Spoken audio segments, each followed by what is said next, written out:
This is going to be a short video slideshow, and don't worry, there'll be a little sound check at the end so you can listen to it in a video format. But we're going to go through step by step with just a few pictures and some descriptions on how we approach this, so anyone interested to see what's involved will be able to know without just reading about it. The first thing we did was install the Airbox Venturi cover, which is a Raisch supplied piece of kit, which Raisch indicates or says that you need to have with their stage 4 setup for maximum air intake. What's involved is to just simply screw it over the hole that the snorkel would normally occupy. In this case, I had to file it. The next thing, we had already installed a DNA high performance filter. I took it out and cleaned it to make sure it was in perfectly good working order. That's important. And the next thing I decided to do was to pre-route the power commander unit before taking the bike apart and putting the cam in. Now this proved to be of some advantage and also was a little bit of a disadvantage. It doesn't really make much difference. This is the left side of the bike, and underneath the left side panel, which covers the airbox, this is where the power commander will reside, and this is where you start snaking up the cords so that they can go up under the frame and to the other side, and then consequently down the side along with the wiring harness to the front of the bike. I rerouted almost all of the wiring under this case so that the PCV could nest firmly against the airbox using Velcro tape, and all of the other wiring that was floating around in there loose I either Velcroed or double-side sticky taped to the airbox so things can't move around. This also freed up an area so that the Venturi was pretty much free. This next picture just shows the right side of the bike where the cover's been removed, and the PCV is plugged into the crank sensor in a parallel fashion. What you can see here is the PCV wiring plugged in parallel with the left injector. Now what is confusing to some people is this bike, the Street Twin, has two injectors, but it has one throttle body. So this is the left side, and the same thing is done on the right side. Here you see that the PCV is plugged into the throttle body, and this is the largest of all the plugs, and after this we'll move on to the front portion of the bike.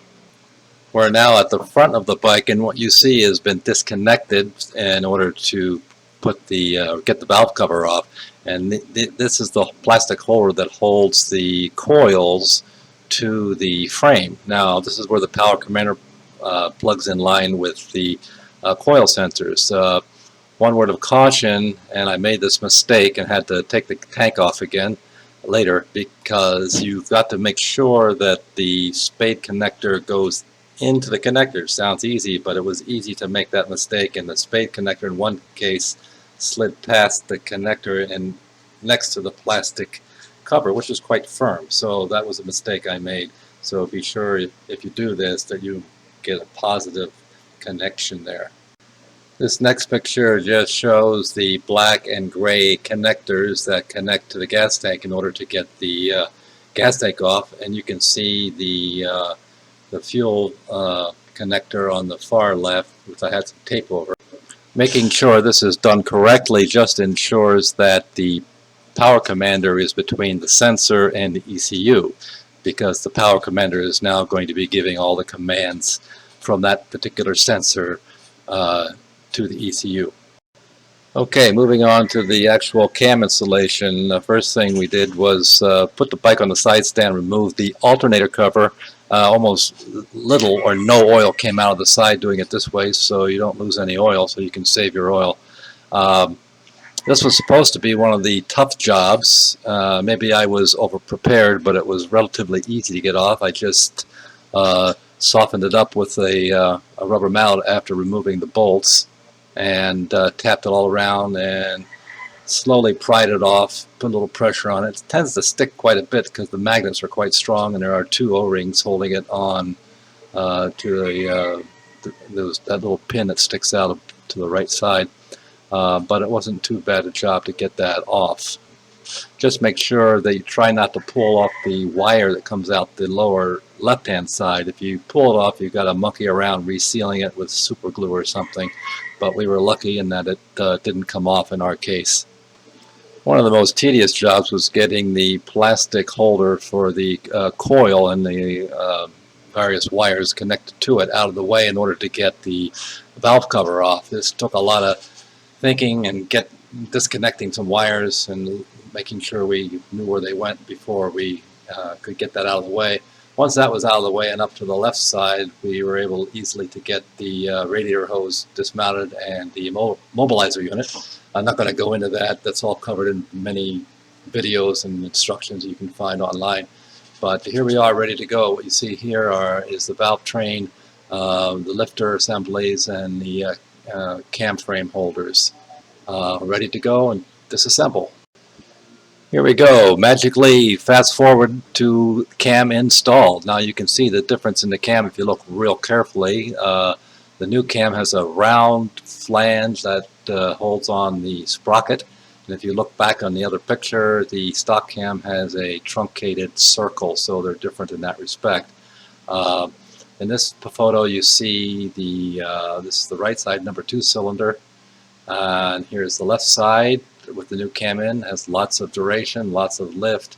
You can see the shims sitting in their buckets on top of the valve springs. Now, when we did the job previous to this picture, I had taken all the shims out and put them numbered in a little box with each box labeled to where they went, and I had measured each shim and taken the valve clearances ahead of time to make sure we weren't tight on any of the rockers. And as it was on number 2 cylinder on the intake, we were actually tight against the shims, so I just took a guess and went 2 sizes up, so we went 0.10 millimeters up, and I believe it was that, and it was a lucky guess because that turned out to be right. Otherwise we had done a lot of trial and error, and so that's why I did that. But here you can see the shims are all back in place, and we're ready to put the valve gear and cam frame back on the left side. Getting the old cam out and putting the new cam in was fairly straightforward. It's not difficult. It actually didn't take a long time to do the cam replacement itself. It's just getting all that crap out of the way that you have to get out of the way in order to get the valve cover off and get to the cam. And then, of course, you've got to reassemble it in the same order.